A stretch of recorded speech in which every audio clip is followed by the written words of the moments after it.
Hello student. 9C। अब हम लोग पढ़ना है 9C।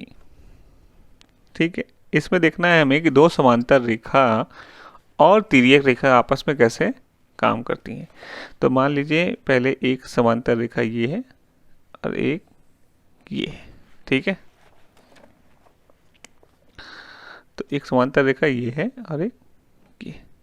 अब इन समांतर रेखा में एक तिर्यक रेखा काट रही है, एक तिर्यक रेखा। तो इसमें क्या क्या होगा। तो समांतर रेखा में हम लोग जानते हैं कि अगर कोई काटती है तो ऐसे कोण रहता है ना, कि कोण एक ये हो जाएगा। ये इसका नाम क्या रखते हैं, 1 2 3 4 5 6 7 8। ठीक है। तो यहाँ पर हमें क्या क्या पता चलेगा कि समांतर रेखा है। तो समांतर रेखा में रूल कुछ हैं। क्या क्या रूल हैं, पहला आपका देखना होगा, संगत कोण बराबर होते हैं। पहला क्या होता है, संगत कोण बराबर होते हैं।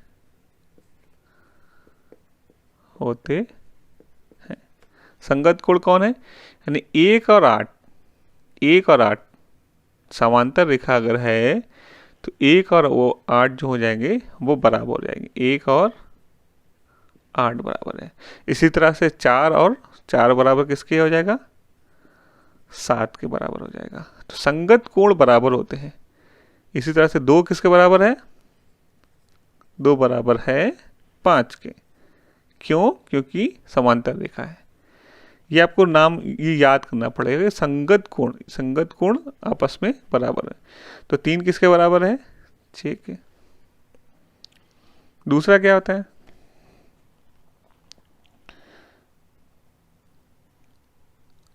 एक ही ओर के स्थित अंतःकोण। एक ही ओर स्थित के अंतःकोण आपस में बराबर होते हैं। एक ही ओर स्थित के अंतःकोणों का योगफल, ठीक है, 180। एक ही ओर कोण के क्या बता रहा है, यदि तिर्यक रेखा दो समांतर रेखाओं को काटती है तो तिर्यक रेखा की एक ओर के अंतःकोणों का योगफल 180 होता है। तो 180 यानी इन दोनों का, ये लाइन है तो इस साइड के दोनों का योगफल, इसका और इसका, कोण 2 और कोण 3 को अगर जोड़ेंगे तो कितना आएगा, 180।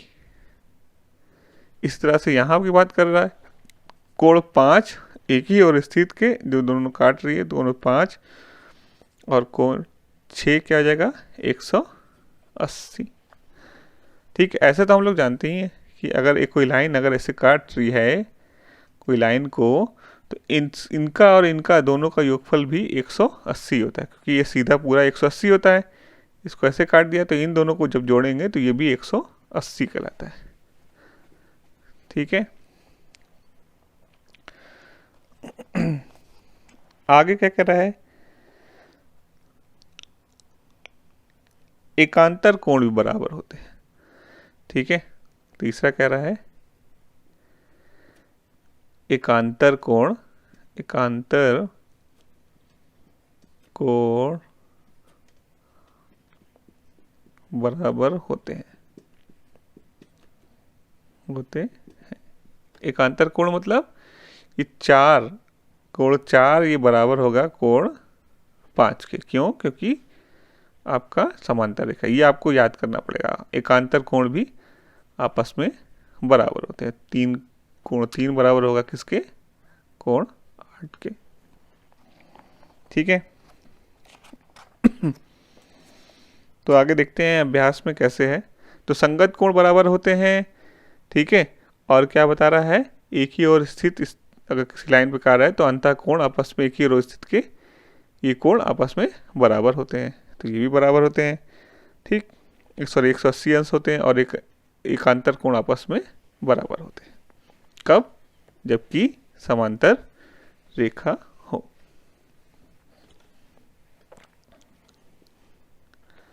अब 9.3 में पहले का क्वेश्चन कह रहा है, पहला क्वेश्चन कह रहा है एक लाइन ऐसे है, ठीक है, एक लाइन ऐसे है,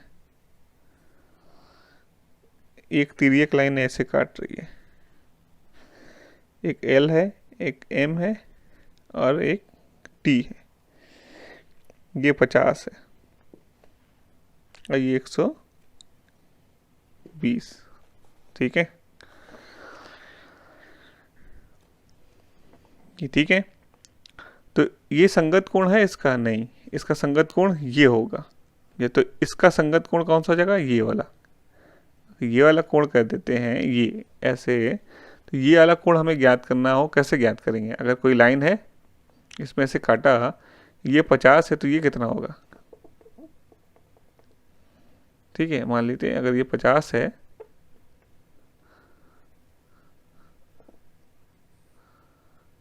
ये 50 है तो ये कितना होगा?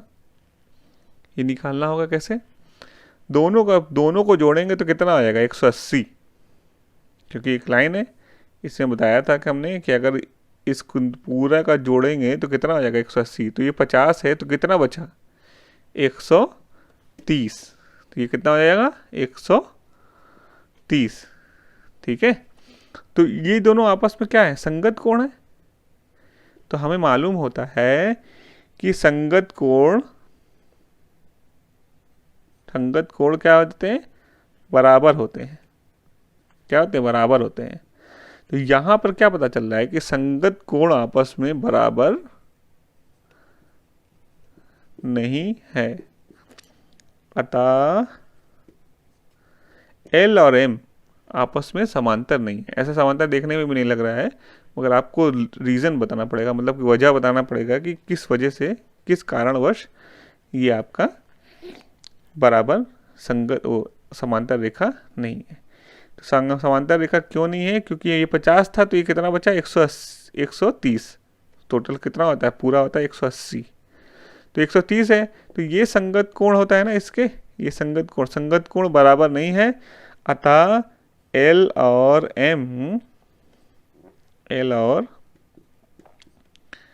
एम समांतर नहीं है। ये आपको बताना है बस। तो पहला वाला क्वेश्चन, पहले का फर्स्ट क्वेश्चन ये हो गया। इसी तरह से दूसरा क्वेश्चन करते हैं।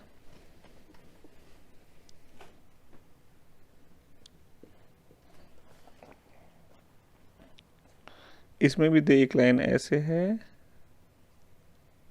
एक एम है, एक ऐसे कट रहा है और एक लाइन ऐसे काटी है टी, ठीक। ये 125 है, ये 60 डिग्री, ठीक है, ये है। तो हमें मालूम था कि इससे पहले हम लोग पढ़े थे कि दो लाइन अगर आपस में काटती है तो ये वाला कोण और ये वाला कोण आपस में बराबर होगा। तो ये ये 125 है, ये कितना हो जाएगा तब? 125। तो यहाँ पे भी देख रहे हैं ना 125 ये लाइन है, तो ये आपस में कौन सा कोण हो जाएगा? 125। ये भी कोण 125 हो जाएगा। अब यहाँ पे एक ही कोण के अंतः कोण, देखो इसको ऐड करते हैं, एक ही कोण के स्थित के अंतः कोण, तो 125 और 60 दोनों को जोड़ा तो 185 हो गया, है ना। तो एक ही कोण एक और स्थित अंतः कोण 180 नहीं है ना, 185 आ गया। अतः ये एल और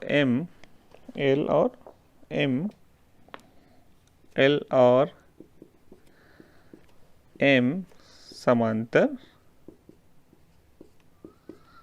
नहीं है, ठीक है। अगर ये दोनों का जोड़ अगर 180 आ जाता तो ये समांतर हो जाती। आगे बढ़ते हैं हम लोग।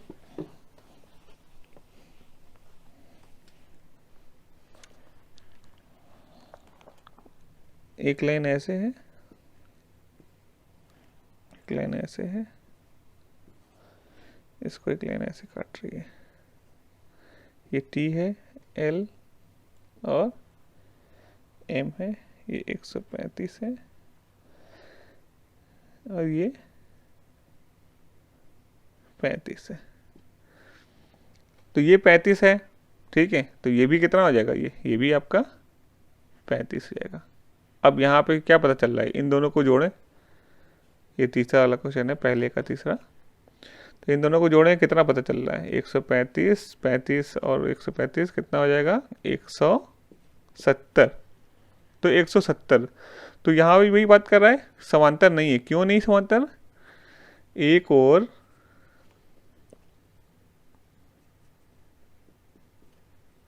स्थित अंतः कोणों का योगफल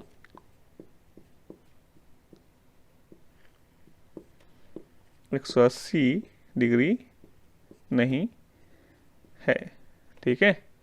अतः एल और एम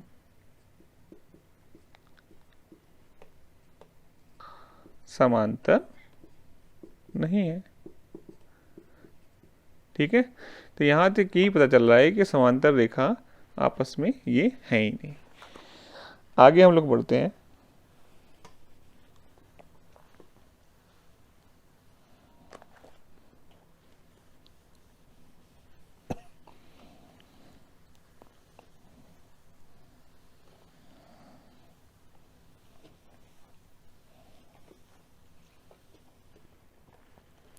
दूसरा क्वेश्चन कह रहा है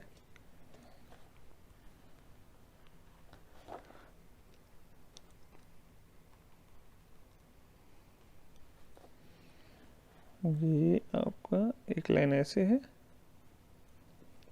सेकेंड क्वेश्चन है एक ऐसे है, ये ए सी ए भी है, सी डी ई एफ। इसको एक तिर्यक लाइन ऐसे काट रही है। एक लाइन है 1, ये 2 और ये 3।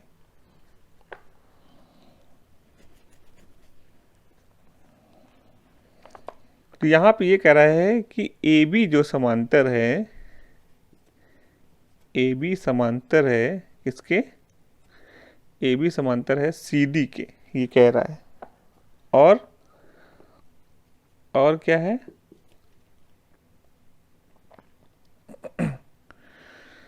और कह रहा है सी डी समांतर है ई एफ के। तो क्या ए बी समांतर है ई एफ के, यानी कि ये वाली ए बी, तो पूछ रहा है कि ए बी समांतर है ई एफ के, ये पूछ रहा है ना। तो पहले हम देखते हैं, हमें क्या पता करना पड़ेगा कि ये वाला कोण इसके बराबर है, एकांतर कोण बराबर होगा, तो हमारे पास समझ में आएगा। क्योंकि हमें मालूम है कि ए बी समांतर है सी डी के, ठीक है। तो क्या होगा, ए बी अगर समांतर है सी डी के, तो कोण ए जो हो जाएगा आपका, वो आपका हो जाएगा बराबर, सॉरी, कोण एक जो हो जाएगा वो बराबर हो जाएगा कोण 2 के। ये दोनों आपस में समांतर है, तो ये क्या बताया, संगत कोण आपस में बराबर होते हैं। इसी तरह से आप दूसरा वाला देख लेते हैं, सी डी समांतर है ई एफ के। तो यहां से क्या पता चला, कोण 2 बराबर है कोण 3 के, है ना। कोण 2 बराबर है, ये छोड़ देते हैं, आप छुपा जाते हैं। तो ये दोनों में देखा जाए तो इन दोनों के संगत कोण कौन कौन से हैं, 2 और 3।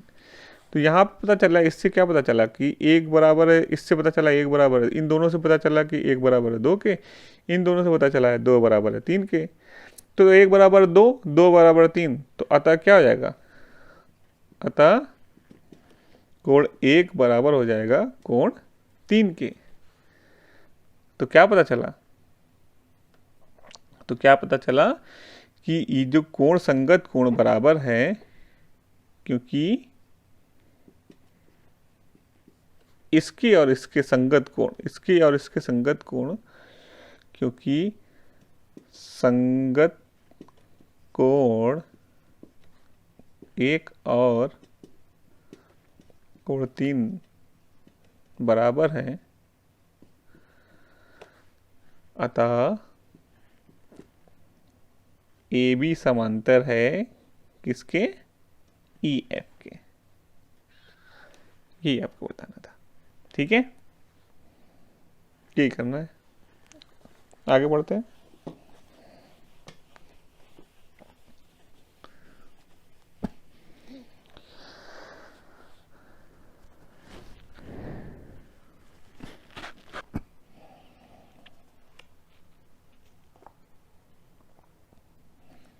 तीसरा कह रहा है एक लाइन ऐसे है, एक लाइन ऐसे है, इसमें एक लाइन ऐसे काटी है।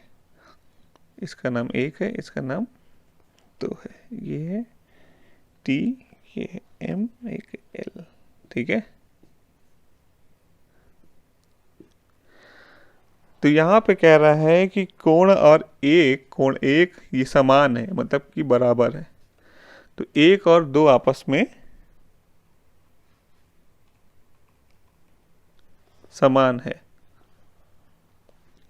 तो हमें क्या पता चल रहा है? ये दोनों कैसे कोण है? दोनों संगत कोण है। तो संगत कोण कोण 1 तथा कोण 2 बराबर है या समान है, अतः M और L समांतर रेखाएं हैं, ठीक है? तो इसमें यही बताना था। तो 9th में आपका तीसरा क्वेश्चन यही था। अब हम लोग पढ़ेंगे आगे। दक्षता में आप लोग को देखना होगा तो थोड़ा सा देख लीजिएगा। तो अब हम लोग आगे पढ़ेंगे 10th चैप्टर लघुत्तम समापवर्तक और महत्तम समापवर्तक। तो अभी के लिए यही है। इसमें कोई डाउट है, कोई कन्फ्यूजन है, आप लोग कमेंट बॉक्स में ज़रूर पूछें और हमारे चैनल को सब्सक्राइब करें, लाइक करें, शेयर करें। ठीक, थैंक यू।